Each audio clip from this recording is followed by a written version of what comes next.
څه مطلب د پیغمبر قرآن خو د پیغمبر تابعداري او دغه خلاف ورزي نه ده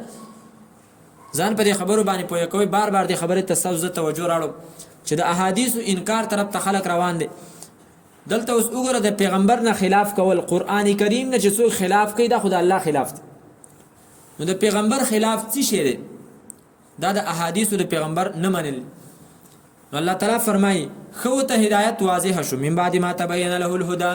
پس د دینه چې خو واضح شو هغه ته هدایت ويتبع غیر سبیل المؤمنین او تابعداري وکړه د علاوه د لارې د مؤمنانو نه د مؤمنانو لارې پرې خودله امام شافعي صاحب خاله یو کس راله او رحم الله تعالی او هغه ته ویلې چې دا ته چې لکه د دین چې کوم بنیاد دی دا په څلورو خبرو دی یو د الله په کتاب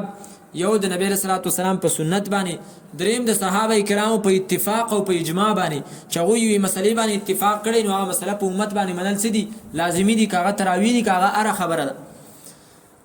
نو دا د اجماع د خبره په قران کې په کوم ذکر ده امام شافعي صاحب هغه ته سوچ وکړ بیا ته فرمایل چې ته مال لګ مهلت راک او کیناستو قران کریم ته او مجتهد قران نبی مسائل را استل نو کیناستو او یو ځل قرآن تلاوت ختمې کو بل ځل په دریم ځل باندې چې دی آیات تراله نو دی آیات کې هغه بیا سړی ته ویلي چې الله تعالی فرمایي چې کوم کس د مؤمنانو لاره پرېږدي او په بل لاره پسې روانېږي نو الله تعالی فرمایي دا به بیا موږ څه کوو جهنم ته داخلو دا دلیل دی د دې خبرې چې مسلمانانو په یو مسله باندې او د صحابه کرامو خصوصا په یو مسله باندې اتفاق رالی نو چې هغه لاره د هغو د اتفاق یو کس پرېږدي نو دا د اجماع د صحابه کرامو نه څه کوي خلاف کوي نو دې وجې نه الله تعالی فرمایي دا چې کومې ګمراهۍ طرف ته اوړي هغې ګمراهۍ طرف ته به الله تعالی وایي پړی پسې ورسس کمه ورځه او جهنم دې ځای دی ویتبع غیر سبیل المؤمنین اوس داسې مرداران راوتري که نه چې هغې دا وایي تراویح نشته دی او پلانکې نشته دی او پلانکې نشته دی حالانکې دا ده که موږ ویو چې نبی علیه صلات وسلام 3 ورځې تراویح کړي دي خو چې څلورم ورځ نبی علیه السلام نه دی راوتی نو د دې وجې نه چې فرمایلی دي چې خشیت ان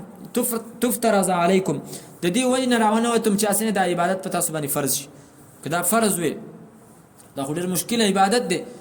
بیا به چې کوم دی نو ټول خلک د دې د وجې نه په انتهایي سختۍ کې واقع کېدی نو نبی علیه السلام خو ډېر مهربانه چې اسنه زما په امت باندې دا عبادت دا د ډېر سختۍ والا جوړ نشي خو بیا هم سنت عمل خو دی ځکه چې نبی علیه السلام کړی دی اتر رکعات نبی علیہ الصلوۃ والسلام کړي بیا حضرت عمر چې کوم دینو هغه 10 رکعات تراویح کړي خو قیام رمضان المبارک کې عبادت کول د ټولو ائمه چې څلور کوم مذهبونه دي دا ټول په دې باندې اتفاق دی چې 10 رکعات چې کوم دینو دا سری ثابت دي او علما کرام ذکر کوي چې 10 رکعات کول دا سری سنت مؤکده ده الرأي النجيح